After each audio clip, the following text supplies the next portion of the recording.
너 같은 돼지 김치년이 미국에서 뭘 바랄 수 있을 것 같아? 나는 웃었습니다. 그때는 나도 몰랐어요. 그가 곧 자기 무릎 아래에서 비는 날이 찾아올 줄은 말이에요. 그들이 내게 가르쳐 준 건 단 하나뿐이었답니다. 끝까지 조용히 잔인하게 무너뜨리는 법이었죠. 그때는 미처 알지 못했습니다.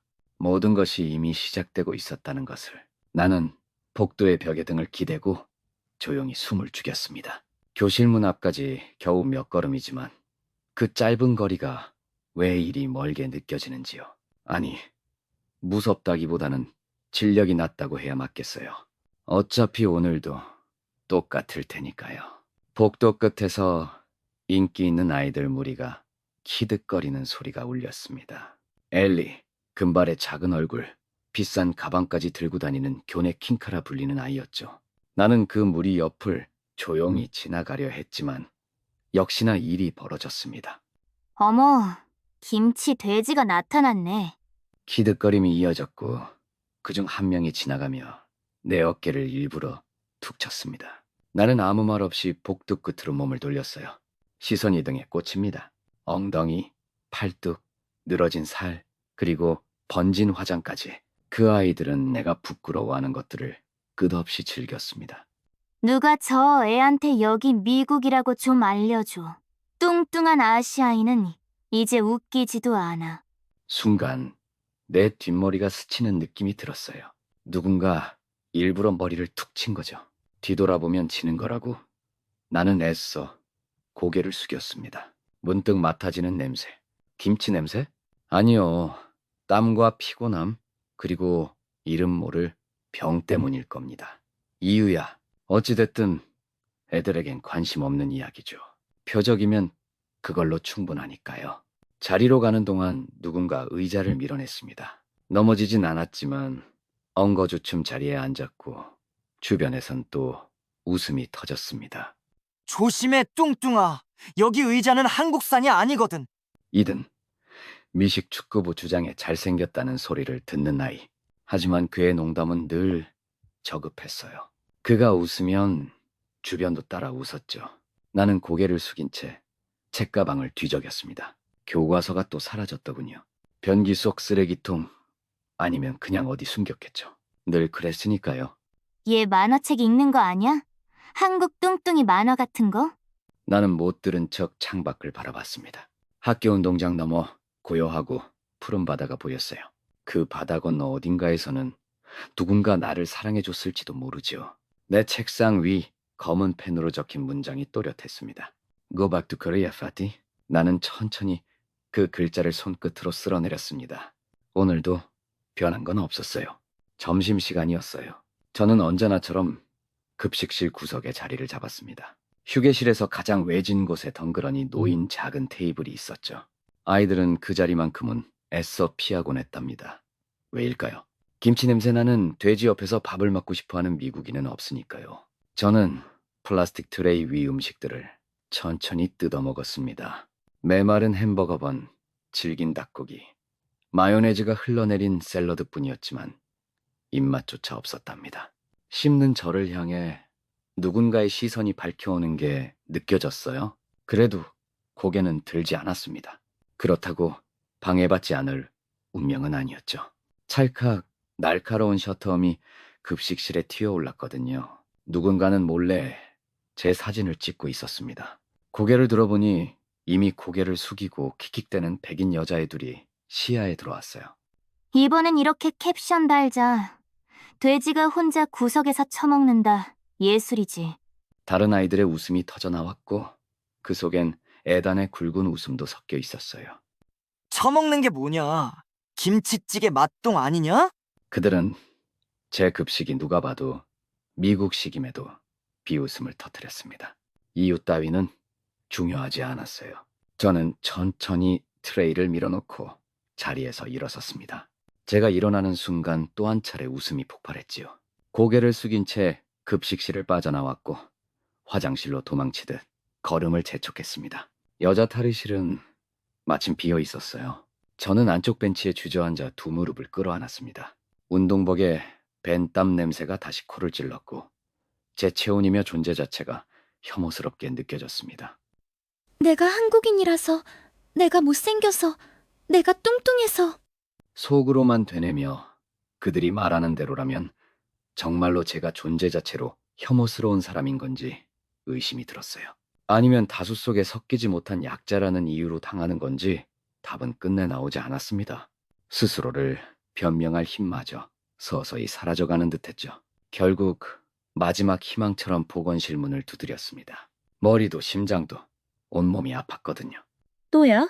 맨날 너구나. 살이라도 좀 빼봐. 그건 네 문제지. 내 문제가 아니잖니. 저는 대꾸하지 않았습니다. 온전히 제 편일 거라 믿고 싶었던 의료인조차 그들과 같은 편이었으니까요. 조용히 보건실을 빠져나와 복도 거울 앞에 섰습니다. 부어오른 볼, 늘어진 뱃살, 땀에 번진 화장, 어정쩡하게 묶은 머리카락까지 모든 게 눈에 발렸어요. 하지만 그것들을 바꿔도 변하지 않는 사실이 하나 있었죠. 피부색, 국적, 그리고 출신이었습니다. 살을 빼도 얼굴을 바꿔도 한국인인 건 변하지 않으니까. 몸이 미지근하게 식어가는 게 또렷하게 느껴졌습니다. 어디선가 웅성거림이 일렁였고 퉁명스러운 목소리가 귀끝을 건드렸죠. 그냥 거기 두세요. 간호사가 올 겁니다. 여자애들의 킥킥대는 웃음소리, 그리고 누군가 발끝으로 내 신발을 툭툭 차는 감각이 스쳤습니다. 보이지? 한국 돼지는 서 있지도 못하잖아. 나는 겨우 눈꺼풀을 들어 올렸습니다. 땀에 절은 체육복이 살갗에 달라붙었고 축축한 바닥이 등에 차가운 기운을 전했어요. 멍하니 나를 내려다보는 얼굴들 사이로 시야가 흔들렸습니다. 누구 좀 간호사 불러. 얘 기절한 것 같아. 의식이 까마득해질 무렵 누군가가 다급히 외치는 소리가 멀어졌습니다. 구급차, 삑삑, 메마른 기계음이 리듬 없이 울렸습니다. 나는 들것에 누워 있었고 온몸이 납덩이처럼 무거웠죠.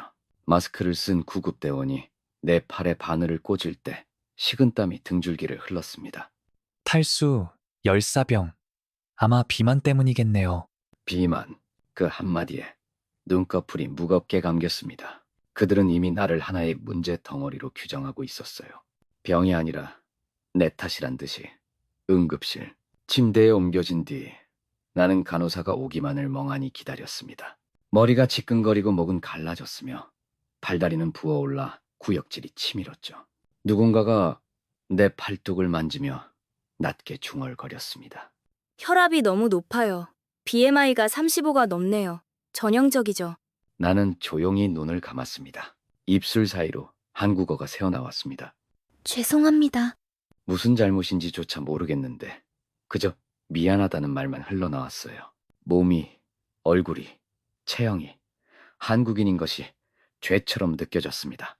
숨을 내쉴 때마다 미안해가 따라붙었죠. 아시아인이네요. 아마 못 알아들을 거예요. 그때 부드럽지만 또렷한 목소리가 귓가를 두드렸습니다. 한국어 하시죠? 나는 화들짝 눈을 떴습니다. 흰 가운, 한국인의 얼굴, 검은 머리카락, 깊은 눈매가 나를 정면으로 바라보고 있었어요. 네. 죄송할 게 아닙니다.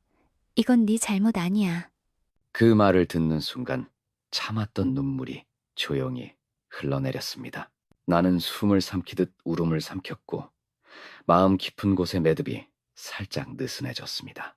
검사 과정은 숨 돌릴 틈도 없이 빠르고 조용하게 흘러갔습니다. 엑스레이의 피검사, 호르몬 수치, 확인, 갑상선 초음파까지 이어졌죠. 마치 몸 구석구석을 샅샅이 들여다보는 느낌이라 익숙하면서도 살짝 긴장됐어요. 병원에선 늘 뚱뚱하니까 이상하겠지라는 시선뿐이었는데 이번만은 달랐습니다. 이 여의사는 차분했고 쓸데없는 말 한마디 없이 침착하게 제 상태를 살폈습니다. 그 무심한 듯 다정한 태도가 이상하게 마음을 놓이게 만들더군요. 검사가 끝난 뒤 저는 진료실 의자에 살짝 움츠려 앉았습니다. 의사는 문을 닫고 자리에 앉으며 낮은 목소리로 말을 꺼냈습니다. 한유진 학생 맞죠? 네. 결론부터 말씀드릴게요. 병이 맞습니다. 병 때문에 살이 쪘고 붓고 숨이 찬 거예요.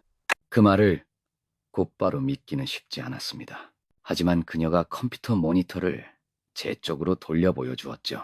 빽빽하게 적힌 영어 문장, 숫자, 그래프가 눈앞을 가득 메웠습니다. 갑상선 수치, 호르몬 지표, 자가 면역 반응까지 전부 망가져 있었어요. 모든 게 병 때문이었습니다. 호르몬 질환이에요. 정확히는 갑상선 기능 저하에 자가면역성 염증이 겹쳤습니다. 그래서 부종, 체중 증가, 호흡곤란, 피부 문제까지 전부 나타난 거예요.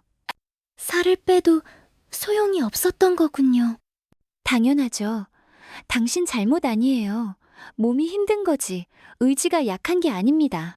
미국에 온 뒤 누군가 제게 당신 잘못 아니다라고 말해준 건 처음이었어요. 귀가 뜨거워지도록 낯설고도 반가운 위로였습니다. 지금까지 아무도 이걸 못 본 게 더 문제죠. 의료 시스템도, 학교도, 그리고 그 애들도요. 그녀는 빳빳한 용지를 제게 건넸습니다.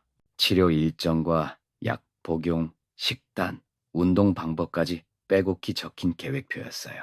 장난이 아니라 정말 저를 위해 준비된 로드맵이었죠. 한국인은 쉽게 안 무너집니다. 우리 그냥 당하고만 끝내는 민족 아니잖아요. 그 한마디가 가슴을 콕 찔렀습니다. 누군가 제 편이 되어준다는 것, 제 얼굴과 몸을 보고 네 잘못 아니야 라고 말해주는 사람이 있다는 것. 처음 겪는 감정이라 목이 메었어요. 이제 시작해요. 제가 끝까지 붙잡아 줄게요. 저는 목소리 대신 조용히 고개를 끄덕였습니다. 눈물은 말라 있었지만 가슴 깊은 곳에서 아주 희미한 새싹이 솟아오르는 듯했어요. 잘못 태어난 게 아니라 잘못된 곳에 서 있었던 거였구나. 그 깨달음이 제 마음 구석에서 포근하게 숨을 쉬기 시작했습니다. 이틀째 밤을 울면서 깨고 있었습니다. 땀이 비처럼 쏟아지고 심장은 이유도 모른 채 미친 듯 뛰었어요. 식욕 억제제와 호르몬 주사, 끊임없는 운동이 원인이겠죠. 네 몸을 고치는 게 아니라 네 삶을 고치는 거야. 처음 들었던 지훈의 말이 귓가에 맴돌아 버리더라고요. 아침은 늘 지옥 같았습니다. 미국식 팬케이크도, 소시지도, 버터도 전부 금지였어요. 오트밀 20g, 블루베리 5살, 닭가슴살 50g. 그게 제 하루의 시작이었죠. 포크를 들어 딱딱한 오트밀을 씹는 동안 눈물이 목에 고였어요. 이렇게까지 해야 하나. 내가 뭘 그렇게 잘못했지. 움직일 힘조차 없는데도 운동은 필수였습니다. 러닝머신 30분, 사이클 20분, 근력 10분, 무릎은 고통을 비명처럼 토해냈고 땀이 뚝뚝 떨어졌어요. 숨은 헐떡였고 지나가는 누군가가 보면 또 비웃겠지 싶었습니다. 뚱뚱한 아시아인이 헬스장에서 몸부림친다고요. 병원에서는 호르몬 조절 주사를 맞았습니다. 바늘이 허벅지를 찌를 때마다 세상이 온몸을 찌르는 듯했어요. 퇴근 후 진료실에서 지윤이 제 상태를 확인하며 차갑게 말했습니다. 일주일. 이미 포기할 생각이면 오늘 여기서 그만둬요. 아니에요. 한국인은요, 안 무너져요. 그거 잊지 말아요. 이건 몸이 아니라 네 인생을 바꾸는 거예요. 하루라도 빼먹으면 끝이야. 저는 조용히 고개를 끄덕였습니다. 그녀는 무서울 만큼 냉정했지만 그 냉정함이 이상하게도 구원의 말처럼 들렸어요. 집으로 돌아와 거울 앞에 섰습니다. 여전히 뚱뚱했고 여전히 부어 있었고 여전히 못생겨 보였어요. 하지만 아주 조금 턱선이 보이는 것 같기도 했습니다. 그게 착각이라도 오늘 밤은 그 착각에 기대어 살아야겠다고 마음먹었죠. 왜 나는 이렇게까지 해야 하지? 그래도 여기까지 왔으니까. 몸은 정말 조금씩 아주 미세하게 바뀌고 있었습니다. 아침마다 오트밀을 씹을 때마다 토할 듯한 울분을 꿀꺽 삼켜야 했어요. 운동을 할 때면 무릎이 제 몸무게에 비명을 지르곤 했죠. 그러나 꼭 한 달을 채운 어느 날 체중계 숫자가 드디어 달라졌습니다. 마이너스 2.5kg. 남들에게는 하찮게 보일지 몰라도 제겐 세상이 뒤집히는 순간이었어요. 진짜 줄긴 줄었네. 그 말을 뱉는 동시에 묵직하던 가슴에서 뭔가가 스르르 녹아내리는 기분이 들었습니다. 저는 곧장 휴대전화 메모장을 열어 적어두었죠. 첫 달 기록, 체중 2.5, 킬로그램 감소, 붓기 완화, 운동, 계속 중. 며칠 뒤 병원을 찾았을 때 지윤 선생님은 모니터를 바라보며 고개를 끄덕였습니다. 수치가 바뀌고 있어요. 염증 수치, 호르몬 수치, 체지방 수치까지 아주 천천히지만 확실합니다. 눈에는 잘 안 보여요. 아직. 당연하죠. 세상에 공짜가 어디 있겠어요? 그런데 기억해요. 한국인은 포기하지 않잖아요. 우리가 어떤 민족인데요. 꾸준함 하나로 나라를 지켜낸 민족이니까요. 저는 피식 웃고 말았습니다. 살짝 오글거리긴 했지만 이상하게도 그 말이 오늘따라 귀에 쏙 들어왔어요. 탈의실 거울 앞에 섰습니다. 이번엔 고개를 피하지 않고 제 모습을 제대로 바라봤죠. 팔뚝은 여전히 두껍고 배도 여전히 나와 있었지만 어깨가 조금 좁아진 듯했고 턱 밑 공간이 살짝 비워진 것 같았어요. 늘 붓던 발등도 예전만큼은 아니었습니다. 저는 손끝으로 턱선을 더듬었습니다.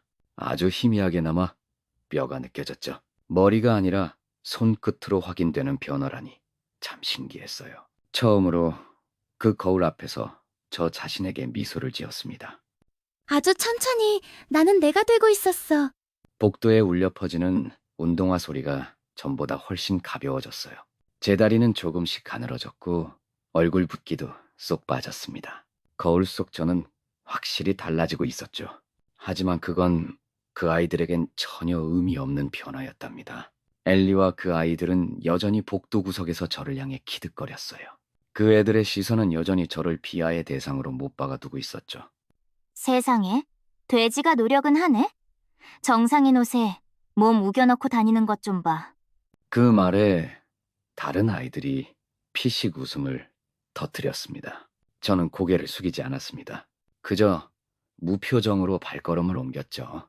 살 좀 빠졌다고? 근데 여전히 아시안이잖아. 그건 안 바뀐다. 저는 잠깐 그를 올려다봤어요. 그 눈빛, 그 비웃음을 똑똑히 새겼죠. 예전에 저는 피하고 도망치고 숨었을 거예요. 하지만 지금의 저는 조용히 그의 얼굴을 기억했습니다. 맞아. 변하지 않지. 그래서 넌 끝까지 후회하게 될 거야. 이드는 당황한 듯 억지 웃음을 지었습니다. 뭐야? 방금 나 협박한 거야? 시간 낭비하지 마, 이든. 걘 여전히 아무것도 아니야. 저는 그 말에 더 이상 답하지 않았습니다. 이제는 대답할 시간이 끝났으니까요. 앞으로는 보여줄 차례니까요. 병원 상담실이 고요했어요. 모니터에 떠있는 제 혈액 수치와 체중 변화를 바라보며 지윤 선생님이 조용히 입을 열었습니다. 좋아요. 잘하고 있어요. 하지만 기억해요. 변한다고 세상이 바로 인정해주는 건 아니에요. 알아요. 그래서 직접 깨닫게 해주려고요.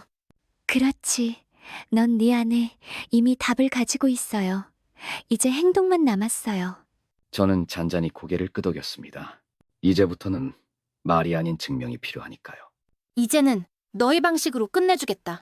교실 문턱에 서기 직전 저는 휴대폰 녹음 버튼을 살포시 눌렀습니다. 이제부터는 제 앞에서 터져나오는 모든 말이 곧바로 증거가 되겠지요. 야, 뚱땡이. 살 좀 뺐다고? 누가 널 건드려 줄 것 같냐? 주변에서 웃음소리가 툭툭 터졌어요. 저는 그 조롱의 어투와 억양, 그리고 그의 비뚤어진 표정을 머릿속에 그대로 새겨두었습니다. 휴대폰은 묵묵히, 그러나 완벽히 녹음을 이어갔지요. 쟤 좀 봐. 이제라도 케이팝 스타인 척이라도 하나 보네. 그 말까지 담긴 것을 확인하곤 저는 가방 속에서 슬쩍 녹음을 멈췄습니다. 오늘도 제법 알찬 수학을 거둔 셈이었어요. 집에 돌아온 뒤 노트북을 펼쳤습니다. 저는 이든과 엘리무리의 SNS를 캡처하느라 손이 바빴습니다. 비밀 계정의 게시물, 24시간 뒤 사라질 스토리, 조롱 섞인 댓글, 성희롱성 쪽지까지 하나하나 저장할 때마다 증거의 무게가 눈에 보이듯 쌓여갔습니다. 운동 강도도 점점 혹독해졌습니다. 몸은 더 빠르고 단단하게 변해갔고 거울 속 제 모습 역시 또렷이 달라졌어요. 팔과 허리, 그리고 턱선까지. 그 어느 때보다 제 얼굴이 제 얼굴 같다는 실감이 들었습니다. 진료실에서 지훈 선생님이 조용히 말했어요. 지금부터가 진짜예요. 복수는 조용히, 정밀하게, 끝까지. 감정으로 하지 말아요. 결과로 보여줘요. 네, 이미 시작했어요. 잘했어요. 마지막엔 그들이 먼저 사과하게 될 거예요. 진료실 문을 나선 뒤 저는 다시 거울 앞에 섰습니다. 조금씩, 그러나 확실히 달라지는 제 모습을 바라보며 속으로 중얼거렸습니다. 아직 멀었어. 완전히 무너뜨릴 때까지. 거울 속 얼굴은 이제 더 이상 낯설지 않았습니다. 부어있던 볼살이 빠지더니 턱선은 날카롭게 깎였죠. 지나치게 둥글었던 어깨 라인은 어느새 좁고 매끄러워졌고요. 붓던 다리도 단단히 가라앉았어요. 눈 밑 그늘이 옅어지고 피부는 한층 맑아졌습니다. 세상 누구보다 초라하게만 느껴졌던 내 얼굴이 지금은 또렷하고 깔끔하게 숨쉬고 있었죠. 나는 천천히 머리카락을 넘겼습니다. 이 모습이야말로 내가 견디며 빚어낸 나였거든요. 병원에서 마지막으로 찍은 비포 앤드 애프터 사진이 화면을 채웠어요. 왼쪽에는 뚱뚱하고 부어있고 기운 빠진 얼굴이, 오른쪽에는 지금의 내가 놓여 있었습니다. 사람들은 아마 믿지 못할 거예요. 나조차 믿기 힘든 변화였으니까요. 이제 당신은 당신이에요. 나는 고개를 끄덕였습니다. 이 길고 긴 싸움 끝에 나는 결국 도달했어요. 이제는 누구도 더 나를 김치돼지라 부를 수 없겠죠. 이 모습으로 나는 반드시 복수할 겁니다. 이게 K근성, K치료지. 나는 피식 웃어 보였어요. 그녀 특유의 딱딱한 유머였지만 오늘은 그 말마저 나를 웃게 만들었거든요. 졸업 파티 초대장 받았죠? 그때가 기회예요. 나는 가방에서 하얀 봉투를 꺼냈습니다. 금빛 인쇄로 새겨진 글씨, 졸업파티 초대장이었어요. 나는 그 위에 손끝을 살짝 얹었죠.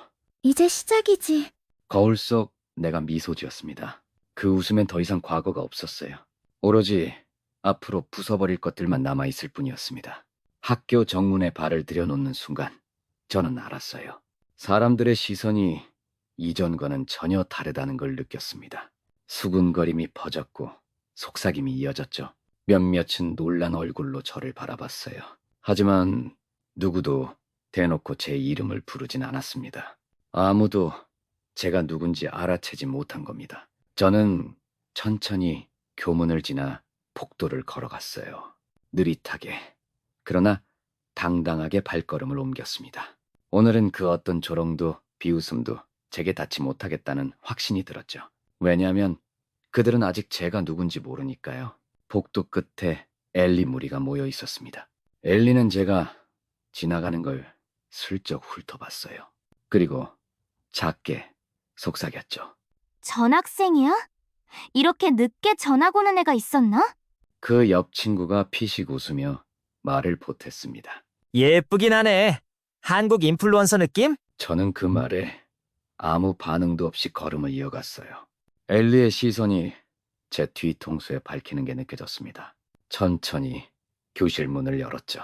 그때 이든이 제 옆을 스쳐 지나가며 힐끔 봤습니다. 그는 잠깐 멈칫하더니 곧 익숙한 비웃음으로 입꼬리를 올렸어요. 야, 신입이야? 아니면 한국 드라마에서 놀러 온 거냐? 저는 그의 얼굴을 천천히 돌아봤습니다. 담담하게 조용히 입을 열었죠. 아니, 원래부터 여기 있었어. 그 순간 이든의 표정이 굳어버렸습니다. 짧은 순간 동안 그의 머릿속을 무언가가 스쳐 지나갔다는 걸 저는 알아챘어요.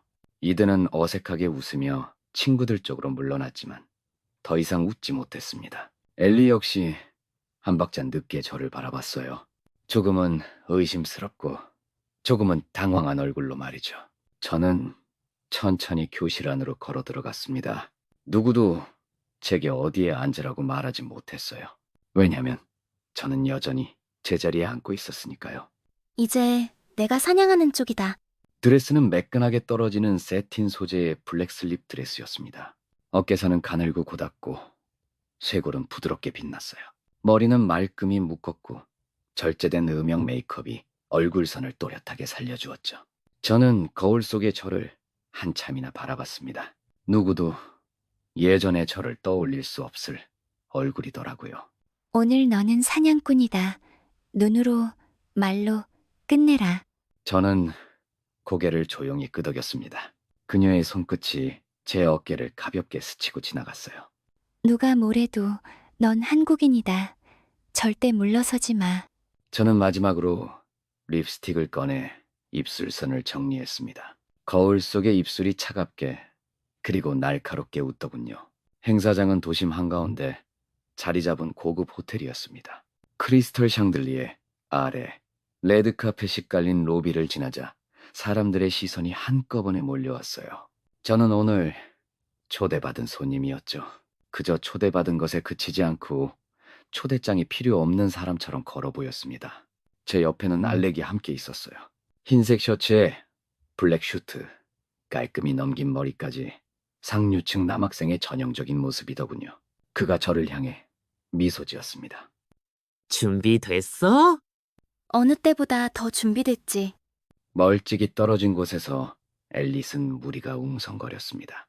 몇몇은 저를 힐끗 보았지만 아무도 제 이름을 떠올리진 못했어요. 쟤 누구야? 우리 학년 학생이었어? 완전 한국 사람처럼 보이지 않아? 아마 한국계인가? 저는 천천히 계단을 내려갔습니다. 조명이 어깨와 쇄골을 따라 은은히 내려앉았고 사람들의 시선이 미묘하게 한 곳으로 모였어요. 누군가 저를 스캔하듯 바라보며 소곤거렸지만 그들의 말, 표정, 당혹스러움은 모두 제게 익숙했습니다. 저는 웃지 않았어요. 고개를 굳게 들고 그대로 걸어나갔습니다. 이 무대는 오늘 내 거다. 이든이 가장 먼저 저를 바라봤습니다. 그의 짧은 눈썹이 살짝 치솟았어요. 저는 그 시선을 뚜렷이 느끼면서도 모른 척 그대로 그를 지나쳤죠. 야, 신입이야? 아니면 K드라마 왕국에서 놀러 온 거야? 그건 그가 늘 던지던 싸구려 농담이었고 평소 같으면 굳이 대꾸할 이유도 없었습니다. 하지만 오늘만큼은 예외였어요. 저는 천천히 몸을 돌려 그를 바라봤습니다.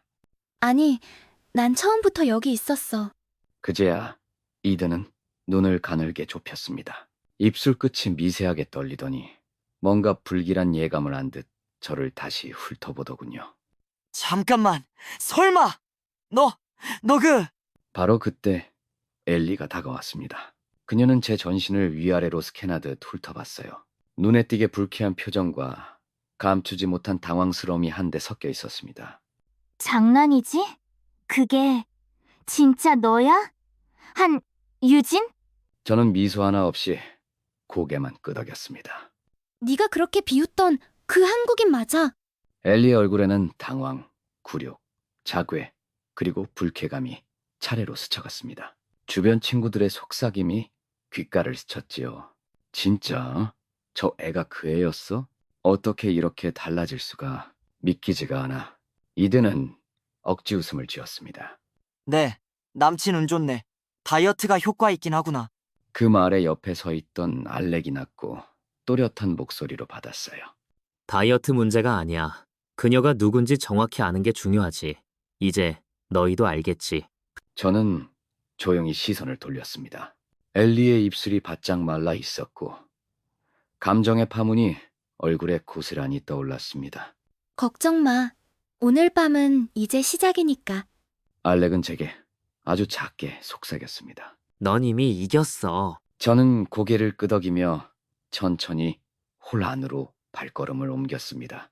모든 시선이 제 뒤를 따라왔어요. 그 시선들을 등에 실은 채 저는 속으로 되뇌었습니다. 이제 시작이다. 오늘 밤 끝내버린다. 호텔 행사장의 조명이 은은히 번지고 있었습니다. 저는 천천히 계단을 올라 존 교장에게 다가갔어요. 그의 얼굴은 여느 때처럼 피곤하고도 무관심해 보이더군요. 하지만 제 손에 쥔 검은 USB 하나면 그 표정이 곧 바뀔 거라 믿었답니다. 뭐지? 파티 중에 무슨 일이라도 있나? 저는 말없이 USB를 그의 손바닥 위에 살포시 올려두었습니다. 그가 의아한 눈빛으로 제 얼굴을 살폈죠. 필요한 증거입니다. 학교 내 괴롭힘, 인종차별, 성희롱 모두 정리돼 있어요. 이런 걸 왜 이제야? 저는 조용히 웃어 보였습니다. 행사장 한복판, 사람들의 시선이 오가는 틈새에서였죠. 이 자리가 아니면 아무도 믿지 않으니까요. 교장의 시선이 사방을 두리번거렸습니다. 오늘은 교육청 관계자와 학부모, 투자자들까지 모두 모인 공식 행사였거든요. 그는 이제 이 상황을 무시할 수도 덮을 수도 없다는 걸 깨달은 듯했어요. 이런 일은 학교 명예에 큰 문제가 될 수 있어. 네, 맞아요. 그래서 이건 은폐하면 더 커집니다. USB 안에는 에단의 성희롱 발언 녹음, 앨리슨의 SNS, 인종차별 캡처, 방관교사들의 녹취까지 빼곡히 담겨 있었습니다. 법적으로도 행정적으로도 이 학교는 더 이상 방관할 수 없는 상태가 된 셈이었죠. 교장은 묵직한 한숨을 내쉬었어요. 이제 그는 알았습니다. 제가 더 이상 참기만 하던 학생이 아니라는 사실을요. 알겠네. 이건 더 이상 우리가 감출 수 없다. 저는 고개를 천천히 끄덕였습니다. 오늘부로 절차를 밟아주세요. 저는 이미 충분히 기다렸습니다. 교장은 USB를 꾹 움켜쥐며 무겁게 고개를 끄덕였죠. 곧 행정실로 연락이 돌 것이고 가해자들의 이름이 징계 리스트에 오르는 건 시간 문제였습니다. 행사장 한켠, 저는 조용히 자리에 앉아 물을 한 모금 넘겼습니다. 에단과 앨리스는 아직 모든 사실을 모른 채 웃고 떠들며 누군가를 조롱할 준비를 하고 있더군요. 하지만 그들의 시간이 이젠 끝나가고 있었습니다. 이제 시작입니다. 행사장 안 공기가 서서히 뒤집히고 있었습니다. 학생들 사이로 웅성거림이 번져갔어요. 누군가는 스마트폰을 들여다보며 입을 가린 채 속삭였죠. 야, 이거 봐. 이든이 했던 말 다 올라왔어. 뭐? 진짜? 와, 완전 쓰레기였네. 엘리도 장난 아니야. 캡처가 다 퍼졌어. 저는 조용히 그 광경을 지켜봤습니다. USB 속 자료는 이미 관계자에게 넘어갔고 몇몇 학생들은 유출된 파일을 SNS에 올리고 있었어요. 제가 준비한 작은 불씨가 실시간으로 번져나가는 순간이었죠. 이든이 뒤늦게 눈치를 챘습니다. 그는 당황한 얼굴로 친구의 폰을 낚아채 화면을 확인했어요. 씨발! 누가 이딴 걸 퍼뜨린 거야? 방금 전까지 허세로 웃던 모습은 흔적도 없이 사라졌습니다. 누군가가 귀띔하듯 중얼거렸죠. 스카우트 취소래. 장학금도 날아갔다더라. 말도 안 돼. 씨발 말도 안 돼. 엘리 역시 핸드폰을 부여잡고 이를 악물었습니다. 그녀의 SNS, 몰래 운영하던 비밀 계정, 모든 캡처가 순식간에 퍼지고 있었거든요. 인종차별과 조롱, 욕설, 모욕, 숨길 수 있는 건 아무것도 없었죠. 쟤네 부모 채면 완전 끝났겠다. 엘리의 친구들이 하나둘 그녀 곁을 떠났습니다. 눈길조차 피한 채 등을 돌려버렸어요. 안 돼. 이건 불공평해. 그런 뜻 아니었어. 저는 천천히 그녀 앞에 섰습니다. 엘리는 고개를 들어 제 얼굴을 바라봤어요. 그 눈엔 분노도 미움도 없었습니다. 오로지 두려움뿐이었죠. 네가 뭘 잘못했는지 이제 알겠지? 진짜 너였어. 전부. 저는 대답하지 않았습니다. 이미 그녀는 알고 있었으니까요.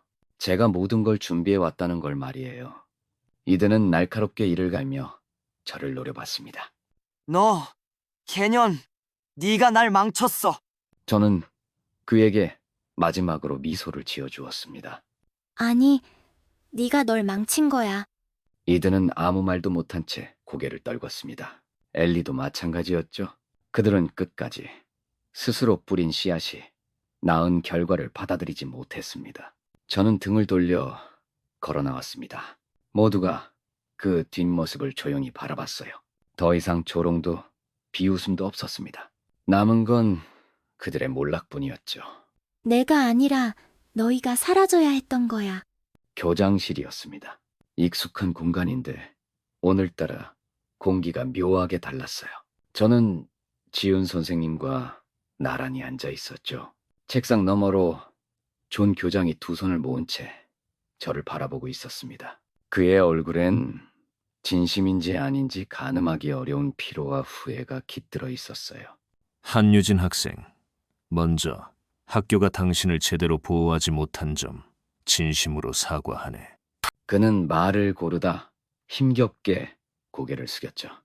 학교 내에서 일어난 인종차별, 성희롱, 괴롭힘에 대해 우리 교직원이 방관하거나 심지어 가담한 점에 대해서도 책임을 통감하고 있다.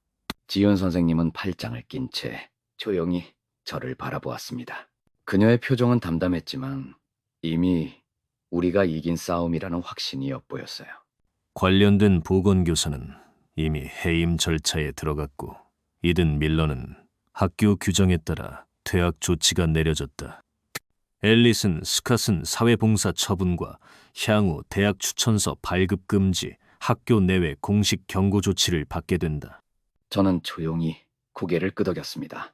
그들의 이름을 들어도 마음이 뜨거워지진 않았어요. 모든 감정은 오래전에 식어버렸거든요. 지금 이 순간은 제가 받아 마땅한 결과일 뿐이었습니다. 다시는 이런 일이 반복되지 않도록 하겠다. 이번 일을 교훈 삼아 학교 차원에서 인종차별과 괴롭힘 방지 정책을 전면 강화할 계획이다. 저는 천천히 그를 바라봤습니다. 이미 늦었죠. 교장의 얼굴이 미묘하게 일그러졌지만 반박할 수는 없는 처지였어요. 저는 조용히 자리에서 일어섰습니다. 오늘부로 이 학생은 학교가 만든 피해자가 아닙니다. 스스로 승자가 된 겁니다. 네, 맞아요. 저는 마지막으로 그의 고개 숙인 모습을 담담히 바라봤습니다. 아마 그는 제 이름을 오래 기억하지 못했겠지만 오늘 이후로는 달라지겠죠.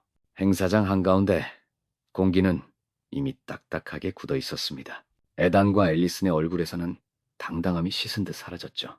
사람들은 그들을 향해 수근거리며 한 발씩 물러섰습니다. 미안하다. 그 한마디는 모기 소리만큼 작았고 그는 바닥만 바라보고 있었어요.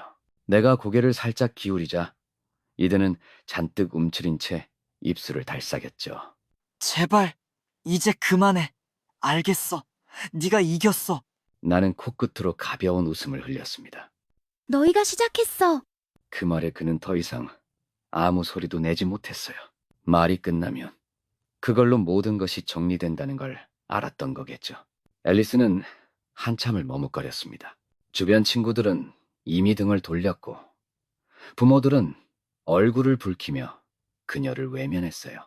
결국 앨리스는 내 앞에서 고개를 떨구더니 거의 무릎을 꿇듯 주저앉았습니다.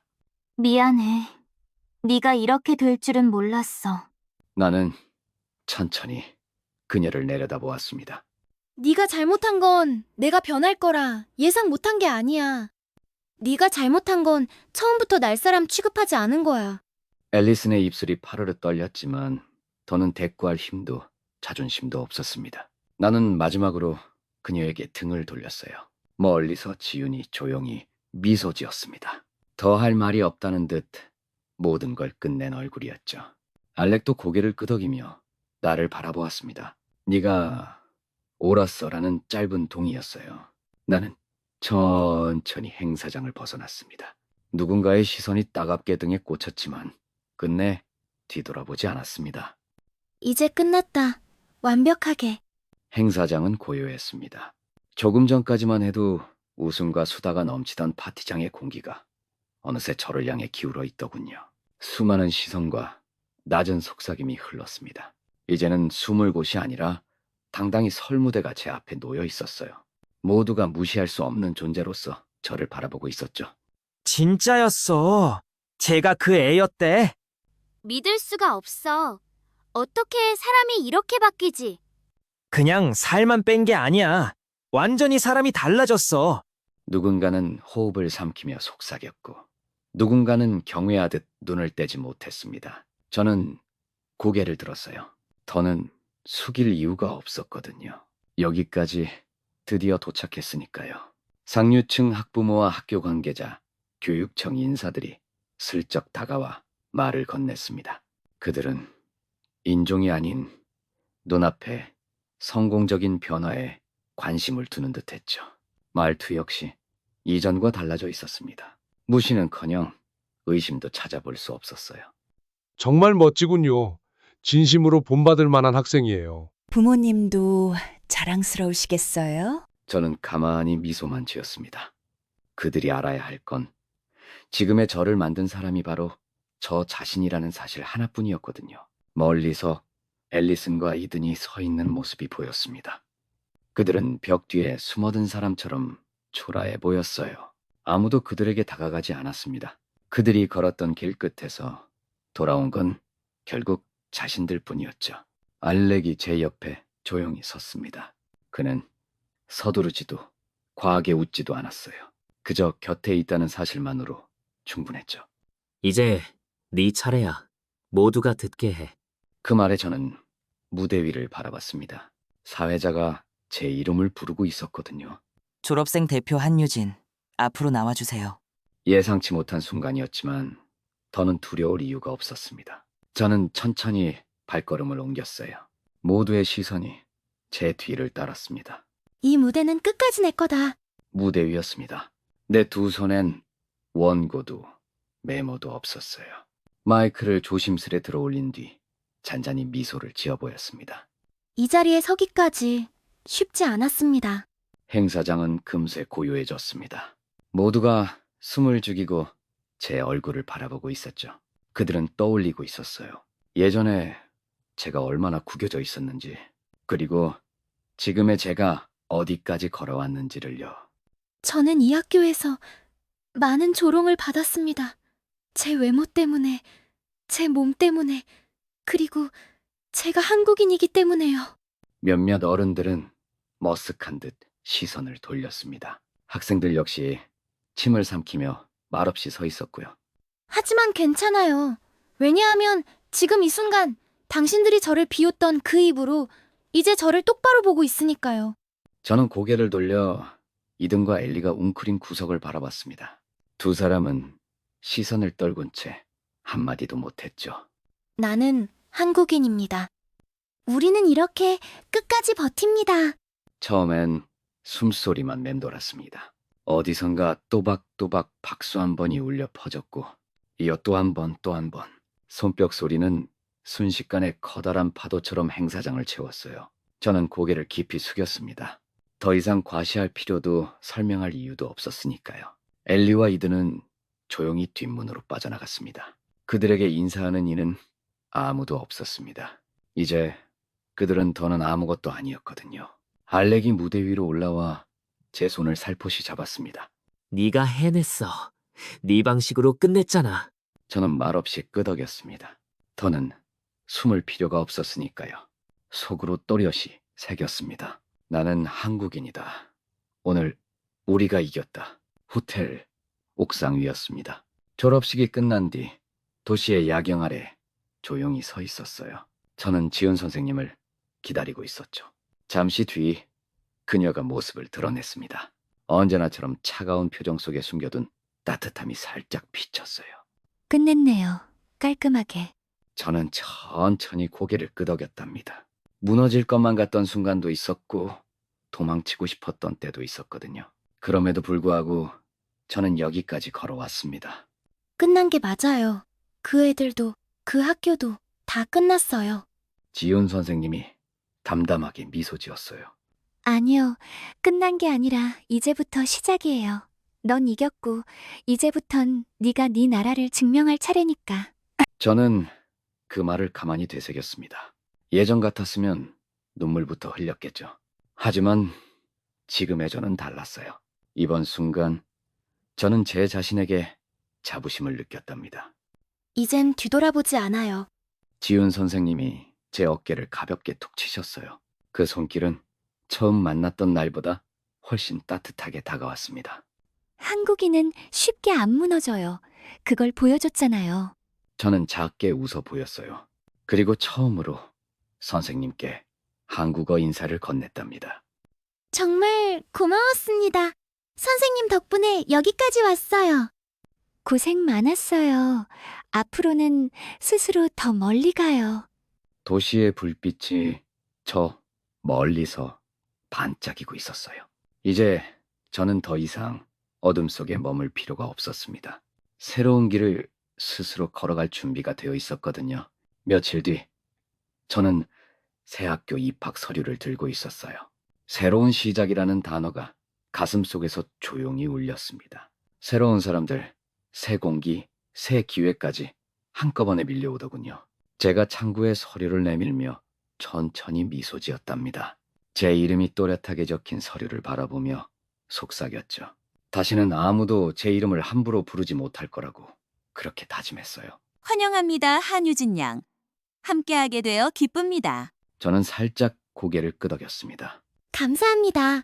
저도 기대하고 있어요. 이 학교에서라면 저는 그저 한 사람으로 존재하면 되겠죠. 한국인이라는 이유도, 외모 때문이라는 이유도, 그 어떤 굴레도 필요 없었습니다. 이젠 제가 선택한 산만이 제 앞에 놓여 있었거든요. 학교 청사를 나서자마자 발걸음이 한결 가벼워졌습니다. 거리의 사람들은 스쳐 지나가기만 했고 저는 그들 사이에 자연스레 섞였죠. 누구도 저를 비웃지 않았고 저는 더 이상 고개를 숙이지 않았습니다. 처음으로 세상이 제 편이 아니어도 괜찮다고 느꼈어요. 왜냐하면 저는 드디어 제 편이 되어주는 법을 배웠으니까요. 가볍게 숨을 내쉬었습니다. 이제 정말 끝이었죠. 나는 한국인이다. 우릴 무시하면 우리는 끝까지 증명한다. 앞으로도. 저는 조용히, 그러나 분명한 미소를 지으며 발걸음을 옮겼습니다. 다시는 뒤돌아보지 않았답니다. 졸업식이 끝난 뒤 시간이 조금 흘렀습니다. 이제 저는 새로운 도시, 새로운 캠퍼스에서 살아가고 있어요. 아무도 저를 모르고 아무도 제 과거를 묻지 않는 곳이죠. 가끔은 그 학교를 떠올리곤 합니다. 앨리슨 스캇이 미국 어딘가에서 조용히 지낸다는 소문을 들었어요. 이제는 누구도 그녀에게 관심을 두지 않는데요. 에단 밀러는 스카우트 제의가 취소된 뒤 결국 운동을 그만뒀다고 하더군요. 그 역시 평범하게 조용히 잊혀지겠죠. 저는 그들보다 먼저 제 길을 걸어가고 있습니다. 조용하지만 당당하게 말이에요. 유진, 넌 마치 평생 이겨온 사람처럼 보여. 그냥 이제 지지 않을 뿐이야. 캠퍼스 내 카페에서 노트북을 펴고 레포트를 쓰다 보면 그날 무대 위에서 했던 말을 아직도 떠올리게 됩니다. 나는 한국인입니다. 우리는 이렇게 끝까지 버팁니다. 그 문장은 단순한 복수극의 대사가 아니었어요. 앞으로 제 삶의 방식이었으니까요. 잊지 마. 아직 시작일 뿐이야. 당연하죠. 이미 한참 앞서 있어요.